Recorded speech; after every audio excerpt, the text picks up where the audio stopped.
I'm going to talk to you a little bit, very little bit, about INPEA, the International Network for the Prevention of Elder Abuse, which is 20 years old and was spawned or was initiated in Adelaide in 1997 by some researchers who were attending the International Association of Gerontology meeting, and our founder, Rosalie Wolf, who had previously started a national committee for the prevention of elder abuse in the United States, INPEA.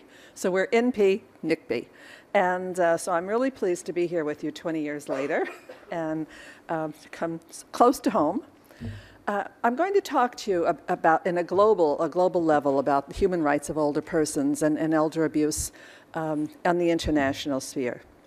And in particular, INPEA has a special interest in the rights of older women. And as we know, older women compose more than 50% of older persons across the world. In addressing violence against rural older women in particular is very prime right now. That's an issue that's before the Commission for the Status of Women at the United Nations. There'll be a 2-week meeting as soon as I go back, and hopefully they'll mention older women and widows here and there. But who knows? If you know anyone going, ask them just to say those 2 words for me. The old age, according to the Madrid International Plan of Action on Aging, starts at 60 years old. And that was an agreement that the nation states that came together then decided they would use 60, although certainly in many countries, 50 is seen as old age because of the issues relevant to the developing situation. So old age in women is considered significant because it's a cumulative disadvantage from a lifetime of discrimination upon gender, social, economic, marital, and other statuses, as we just heard. Across the life course, they intersect with ageism, sexism, ageism, racism, all the isms. And they can negatively impact the life of an older woman as distinct from young girls and women of reproductive age. We're not all alike throughout our life course. And it's particularly the case with rural older women who may have experienced not just a lifetime of mutual unequal access to education, healthcare, social protection and care, and shielding from violence, neglect, and abuse. So despite the stereotypical attitudes that violence is typically experienced by younger women, existing data on physical and sexual violence against women over the age of 49 shows that it does continue in older age, and you've heard that throughout the last 2 days, and I think you knew it even before you got here. Help Age International found that 75% of women in Mozambique, 83% in Peru, and 28% in this 5 European country study of VOW, reported experiencing at least one form of abuse since the age of 50. And yesterday we heard also that 75% of women over the age of 49 have experienced some form of abuse. Isolation, which was mentioned earlier, is a risk factor for violence. Living alone and the risk of isolation in the worldwide, we see that half of older women actually live alone due to being widowed, divorced, or never having been married. And that is from the DESA Population Division statistics. However, when potential perpetrators are expanded to include not only spouses, but also adult children and other family members, formal carers, neighbors, older women are shown to experience a rate of abuse commensurate with younger women. Older women have experienced a lifetime of abuse and violence. However, their life stages, when that's used to conceptualize a siloed approach, it minimizes this impact. So we don't want to be using life stages. It's this cumulative life course that we want to have recognized. So according to the World Health Organization, when using lifetime prevalence measures, older women are found to experience cumulative abuse of over 30%.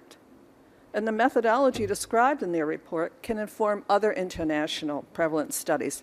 And I know that you're going to be doing work now with this new, the new onset of the EAAA and other things. So using that methodology will be very important to obtain fair and accurate data on abuse of both rural and urban women. Older women living in rural communities are disproportionately subject to violence and abuse in certain countries as a result of certain social norms which condone scapegoating, which includes accusation of witchcraft, And in 2008, during the periodical review, Universal Periodic Review that's done at the Human Rights Council in Geneva, NGOs reported that older women in Burkina Faso were subjected to violence related to accusations of witchcraft. And I think there's an island country not too far from here that there were some very serious accusations too. And they were unable to protect themselves or their rights. And that concerns me, because I know that there's over twice as many women over the age of 85 here in Australia and other countries in the Oceania area. Cognitive decline and dementia disproportionately affect older women who may outlive their spouses. We take care of our spouses, and unfortunately throughout their death, and then we're left with no one to care for us. But it leaves us also, this is not such a benefit of this longevity thing. It can really be a sword and put us in a position where we can suffer other disabilities for a longer period of time with little or no care. And about half of them experience some form of abuse. Women who have migrated for work and have grown without achieving citizenship in their new country are greatly disadvantaged because they lack any type of social and economic protections afforded through citizenship. And yet they're often estranged from their families in the countries that they left many, many years ago. Stateless and displaced older women have not been the focus of studies on refugees and immigrants in displaced persons camps. And when left behind by family due to lack of mobility or illness and suffering from poverty, food and housing insecurity, what's left for them to face? Humanitarian crisis can increase an older woman's risk in emergencies. All women face violence and abuse in emergencies. We all have to be careful. An example in the Democratic Republic of the Congo, we found 15% of women seeking care for sexual abuse during the conflicts. 15% were age 55 and above. And a report from Iraq highlighted a mass grave of older Yazidi women who were murdered by ISIS because they could no longer be sold as sex slaves because they were too old. So they just murdered them. Mm-hmm. Older women disproportionately experience economic insecurity. Their pension rates for contributory schemes are lower than men's, and often significantly so. And so the benefits that they have from working are lower also.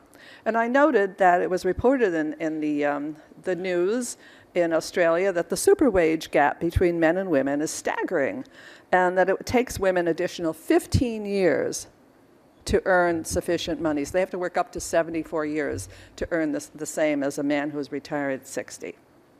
And this, combined with the fact that women are living longer, requiring income for a longer period of time, has a pretty devastating effect. You know, I know I'm talking about older women, and I don't want to pit generations against each other, and I'm just going to mention one issue that I see tying generations, because we often see a great emphasis on young girls.